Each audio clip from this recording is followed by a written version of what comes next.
දුම් වාර්තාවක් ගන්න යනවා නම් හරි ගෙදර ළඟ නම් දුම් වාර්තාවක් ගන්න තැන තියෙන්නේ පොඩ්ඩක් පැදලා යන්න. ගිහලා දුම් වාර්තාව ගත්තා. මෙන්න කොට දුම් වාර්තාව ෆේල්. ඔයාලා වාහන පදින අය දන්නවා දුම් වාර්තාවක් ගන්න ඕනේ අවුරුද්දකට සැරයක්.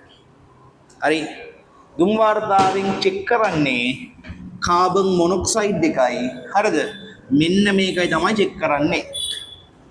ඔය දෙක වැඩි නම් දුම් වාර්තාව ෆේල් වෙනවා. सामान्य में चेक करने मोन वाहन वलद पेट्रोल वाहन वल डीजल वाहन वल नेवे सामान्य पेट्रोल वाहन वल चेक करने कार्बन मोनोक्साइड प्रतिशत है इधर से हाइड्रोकार्बन प्रतिशत है अरे ओगलो मरु වැඩක් කරනවානේ දැන් ඔය මේ මම බයික් එකත් මුල් කාලේ අලුත් බයික් එකක් ඒ මුල් අවුරුද්ද මම කියන දුම් වාර්තාවක් ගන්න ඕනේ නැහැ දෙවෙනි අවුරුද්දේ පස්සේ දුම් වාර්තාවක් ගන්න ඕනේ මමත් ගියා ගිහලා ගෙදර ඉඳන් නාවලා කියලා හරිද අලුත් මුල් කාලේනේ දුම් වාර්තාව ගන්න ගිහිල්ලා හරි දැන් ගෙදර ඉඳන් ගියේ ළඟයි පොඩි දුරක් තියෙන්නේ ගිහිල්ලා දුම් වාර්තාව එතන ගිහිල්ලා මේ ස්ටාර්ට් එක නතර කරලා ඉන්නවා ගිහිල්ලා දුම් වාර්තාව ගත්තා මෙන්න කොට දුම් වාර්තාව ෆේල් අට දැන් ඒ දවස් පොඩි හරිද ඒතකොට එන්නට බයලා අලුත් බයිසිකලේ දුම් වාර්තාව ෆේල් මාර වැඩේ වහාම ආව අර ගෑරේජ් එකට ඇවිල්ලා ආයෙ මොකද කරේ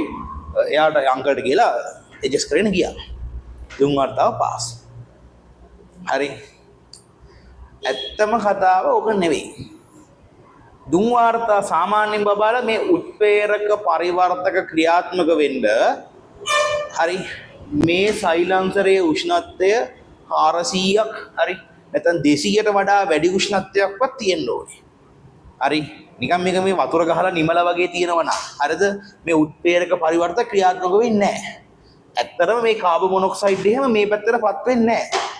ඔයාලා මතක තියාගන්න හරිද? ඔයාලා දුම් වාර්තාවක් ගන්න යනවා නම් හරි ගෙදර ළඟ නම් දුම් වාර්තාවක් ගන්න තැන තියෙන්නේ පොඩ්ඩක් පැදලා යන්න. කිලෝමීටර් 10ක් 15ක්වත් බයිසිකලේ පැදලා ගිහිල්ලත් ස්ටාර්ට් එකේ තියන් ඉන්න. එතකොට එන්ජිම නිවෙන්නේ නැහනේ. දුම් වාර්තාවේදී මේක හොඳට රත් වෙලා තියෙනවා. රත් වෙලා තිබ්බහම මේ වගේ උත්ප්‍රේරක පරිවර්තක ක්‍රියාත්මක වෙනවා. නැත්තම් ක්‍රියාත්මක වෙන්නේ නැහැ උත්ප්‍රේරක පරිවර්තක. හරිද? ඉතින් ඔයාට ලේසිම දැන් මම එහෙම කරන්නේ දැන් ගෑරේජ් එකට යන්නෙත් නෑ හදා ගන්න. කෙලින්ම දුම් වාර්තා ගන්න කලින් හොඳ රවුමක් ගන්නවා. හරිද? හොඳට රත් කරගෙන යන්නේ. ගිහිල්ලත් ස්ටාර්ට් එක නතර කරන්නෙත් නෑ. එහෙම ඉන්නවා. දැම්ම ගමන් පාස්. එකම හේතුව මේ උත්ප්‍රේරක පරිවර්තක ක්‍රියාත්මක වෙන්නේ සාමාන්‍යයෙන් ඉහළ උෂ්ණත්වවලදී විතරයි. ඔයා හන්දියේ කඩේට යනවා නම් බයිසිකලේ උත්ප්‍රේරක පරිවර්තක ක්‍රියාත්මක වෙන්නේ නැහැ. ඒ කියන්නේ විස තමයි යන්නේ. හරි ඒකින්ද පොඩි ගමන් වලට බයිසිකල් වගේ දේවල් වාහන පාවිච්චි කරන්න එපා පයින් යන්න. ඇත්තටම ඔයා විස දානවා පොඩි ගමන් වලට වාහන ගත්තොත් එහෙම.